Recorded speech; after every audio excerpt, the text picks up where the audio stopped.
Sir నమస్కారం sir. నమస్తే అండి. సార్ అల్లు మెగా వివాదాలు మరోసారి తెరపైకి చర్చనీయాంశంగా మారిపోయాయి సార్. అంటే దీనికి కారణం కూడా లేకపోలేదు. రామ్ చరణ్ గారు సడన్‌గా అల్లు అర్జున్ గారిని ఇన్‌స్టాలో అన్‌ఫాలో చేయడమే ఇప్పుడు చర్చలకు దారి తీసింది సార్. ఇంత సడన్‌గా ఎందుకు అన్‌ఫాలో చేశారు? మళ్ళీ ఏం వివాదాలు వీళ్ళిద్దరి మధ్య జరిగాయని చెప్పేసి కూడా మాట్లాడుకోవడం చూస్తున్నాం సార్. మరి దీనికి గల కారణం ఏంటి? మీరేం చెప్తారు సార్ దీనికి సంబంధించి? అంటే అన్‌ఫాలో చేయటము అనేది అభిమానుల దృష్టిని తప్పించుకోలేదు.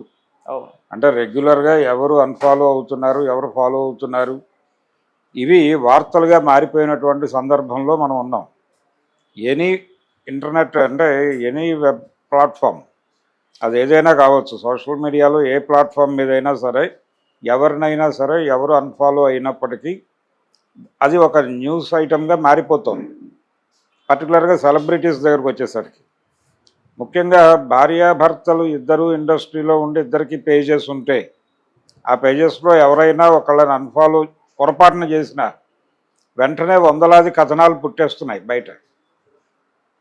పొరపాటున ఇంకేదో డిలీట్ చేయబోయేది డిలీట్ చేసాం, టెక్నికల్ ప్రాబ్లం తప్ప ఇది వాంటెడ్గా చేసింది కాదు అని ప్రెస్ మీట్ పెట్టి చెప్పుకోవాల్సిన పరిస్థితి ఉంది. ఇప్పుడు వీళ్ళ పరిస్థితి కూడా అదే దాదాపు. ఇప్పుడు ఆయన అన్ఫాలో చేయగానే అది న్యూస్ అయిపోయింది. న్యూస్ మాత్రమే కాదు, అది సెన్సేషనల్ న్యూస్ అయింది. మెగా కాంపౌండ్కి అల్లు కాంపౌండ్కి మధ్య ఒక యుద్ధం జరుగుతోందనే చాలా పాత వార్త. అయితే ఈ మధ్య కాలంలో ఈ వార్తలకు ఫుల్ స్టాప్ పెట్టే పద్ధతిలో కొన్ని సంఘటనలు జరిగినాయి. అల్లు అర్జున్ అరెస్ట్ అవటము, అరెస్ట్ అయిన సందర్భంగా చిరంజీవి గారు వారి ఇంటికి వెళ్ళటము, ఆ తర్వాత వీరు రిలీజ్ అయిన తర్వాత చిరంజీవి గారి ఇంటికి వెళ్ళి భోజనం చేయటం, నాగబాబు గారి ఇంటికి వెళ్ళి ఆయన పరామర్శించి ఇంటికి వెళ్ళటం, అంటే ఆయనకు తను కనిపించి తన పరిస్థితి వివరించి ఇంటికి వెళ్ళటం, ఇవన్నీ చూసాం. అలాగే చిరంజీవి గారి సతీమణి ఇంటికి వెళ్ళి అల్లు అర్జున్ని పరామర్శించి రావడం కూడా వీడియో చూసాం మనం. కాబట్టి కొంత సమస్యపోయిన ఈ వివాదాలు అనేటువంటి పరిస్థితి అనిపించింది. అయితే బయటకు ఎవరూ మాట్లాడలేదు, గుంభనగానే ఉన్నారు. మాట్లాడకపోవడానికి కారణం ఏమిటి అంటే అక్కడ జరిగినటువంటి ఇన్సిడెంట్ కొంచెం ఇబ్బందికరమైన సంఘటన కాబట్టి ఈ అరెస్టు గురించి ఏం మాట్లాడినా ఆ సంఘటనతో లింకు పెడతారు కాబట్టి మాట్లాడకపోవడమే మంచిది అనుకుని ఎవరూ మాట్లాడలేదు అని అన్నారు అప్పట్లో. అది నిజం కూడా. ఆ పరిస్థితి వలన ఎవరూ మాట్లాడలేదు తప్ప అల్లు అర్జున్ మీద ప్రత్యేకమైనటువంటి కోపంతోనో మరొకదాంతోనో కాదు. ఏ సెలబ్రిటీ, ఏ సినిమా ఇండస్ట్రీకి సంబంధించిన ఏ వ్యక్తి కూడా మాట్లాడాల ఆయన గురించి. అంటే వెళ్ళి పరామర్శించారు, పర్సనల్గా మాట్లాడారు తప్ప బయటికి మీడియా ముందుకు వచ్చి ఎవరూ మాట్లాడలేదు. మాట్లాడకపోవడానికి కారణం ఆ సంఘటన ఇబ్బందికరం కావటమే. అయితే ఈ సమయంలో ఆయన చిరంజీవి గారి ఇంటికి వెళ్ళాడు. ఇంటికి వెళ్ళిన సందర్భంగా అక్కడ రామ్ చరణ్ ఉన్నట్టుగా మనకు ఎక్కడా ఫోటోల్లో రివీల్ కాల. రామ్ చరణ్ కానీ ఉపాసన కానీ కనిపించలేదు ఆ ఫోటోల్లో. అసలు ఆయన ఊళ్ళో లేడు, వాంటెడ్గానే అవాయిడ్ చేశాడు, ఇతని రాకని వాంటెడ్గా అవాయిడ్ చేశాడు అనేది ఆ రోజున వినిపించిన మాట. ఆ తర్వాత కూడా రామ్ చరణ్ ఎక్కడా కూడా ఈ సంఘటన గురించి ప్రస్తావించడం కానీ మరొకటి కానీ ఏమీ జరగలేదు. చిరంజీవి గారు మాత్రం లైలా ఫంక్షన్లో మాట్లాడుతూ పుష్ప 2 పెద్ద హిట్టు అనేది అక్నాలెడ్జ్ చేశాడు. ఆ అక్నాలెడ్జ్మెంటే తప్ప అంటే చిరంజీవి గారి వైపు నుంచి వాంటెడ్గానే చేశాడేమో అది అనిపిస్తుంది. ఎందుకంటే అల్లు అరవింద్ ఆయన తన సినిమా వేడుకలో, తండేలు వేడుకలో భాగంగా దిల్ రాజు గారి గురించి మాట్లాడుతూ ఒక మాట అన్నాడు. అంటే ఒక హిట్టు ఒక ఫ్లాపు దక్కినాయి ఈసారి సంక్రాంతికి ఈయనకి. అది వాంటెడ్గానే గేమ్ చేంజర్ గురించి మాట్లాడాడని ట్రోల్ చేయటం మొదలుపెట్టారు.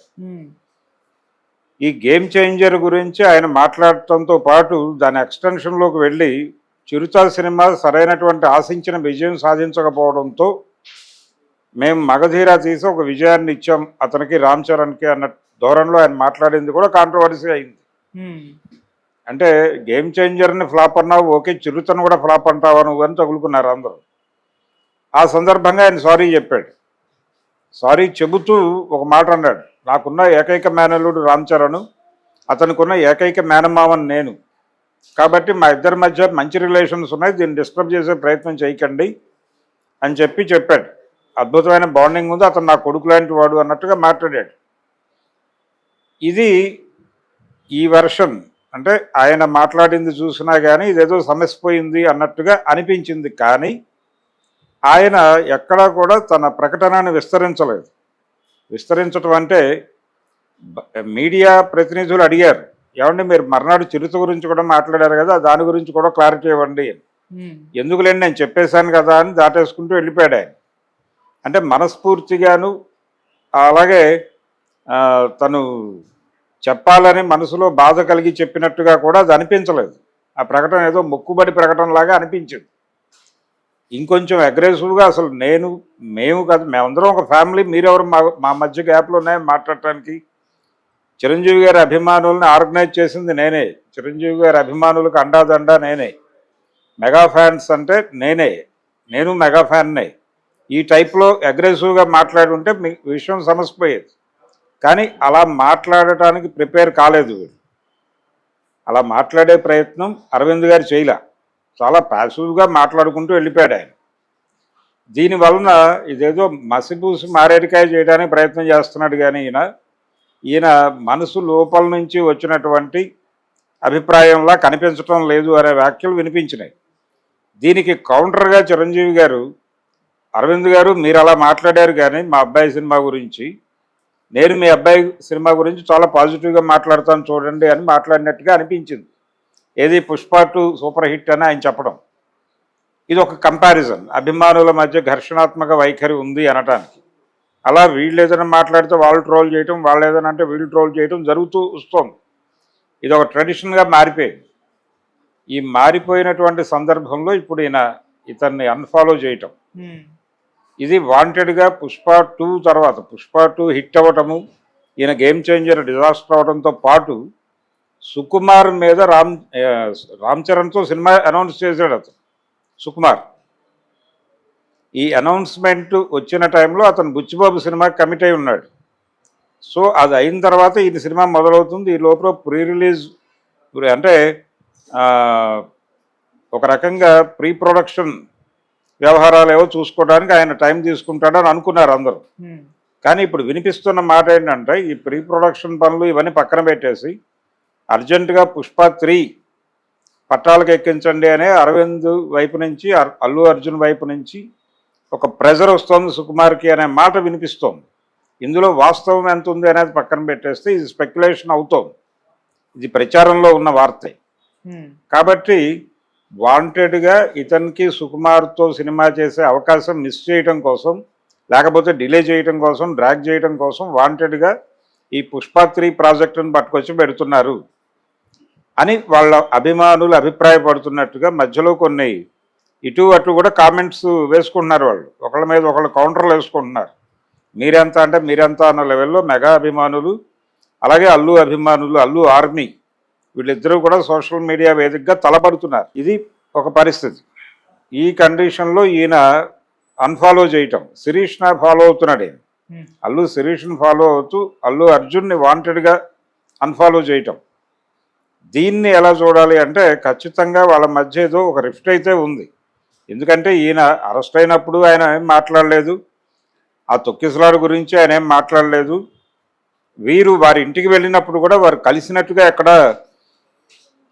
అంటే ఈయన సతీ సమేతంగా వెళ్ళాడు అక్కడికి. సతీ సమేతంగా వెళ్ళినప్పుడు వాళ్ళు కూడా సకుటుంబ సపరివార సమేతంగా ఆహ్వానించాలని అనుకున్నారు, కానీ ఎక్కడ వాతావరణం కనిపించాల. ఇతను వెళ్ళి తన గురించి ఏదో కాసేపు చిరంజీవి గారితోనూ వాళ్ళ మేనత్తతోనూ మాట్లాడుకొని భోజనం చేసి వచ్చేసినట్టుగా కనిపించింది తప్ప వాళ్ళ పిల్లలతో ఇన్వాల్వ్ అయి మాట్లాడుకున్నట్టుగా ఎక్కడ ఫోటోలు లేవు. కాబట్టి అరవింద్ గారి సంస్కృతి లేకపోతే ఆయన సాంప్రదాయం అది అని చెప్పడం కోసం వాంటెడ్గా చిరంజీవి గారు పుష్ప 2 పెద్ద హిట్టు అని చెప్పాడా అనేటువంటి ఒక సందేహం ఉంది చాలామంది. అంటే నువ్వు మా సినిమాల గురించి బ్యాడ్గా మాట్లాడినప్పటికీ నేను మీ సినిమాల గురించి పాజిటివ్గా మాట్లాడుతున్నాను చూడు అని అరవింద్ గారికి హింట్ ఇవ్వడం కోసమే ఈయన వాంటెడ్గా పుష్ప 2 ప్రస్తావించాడా ఆ సభలో అనేది ఒక డౌట్ చాలామందికి. ఇలా ఒక యుద్ధ వాతావరణం వాళ్ళ మధ్య ఉంది కొంత అనేది రకరకాలుగా వాళ్ళు ఎక్స్ప్లెయిన్ చేశారు గతంలో. అరవింద్ గారు మాట్లాడుతూ అందరూ ఒకే వృత్తిలో ఉన్నారు కాబట్టి స్పర్ధ అనివార్యం, పోటీ అనివార్యం అని చెప్పాడు ఆయన. సో ఈరోజు జరిగినటువంటి ఇన్సిడెంటు కూడా ఈ పోటీలో భాగంగాను స్పర్ధలో భాగంగానే చూడాలా.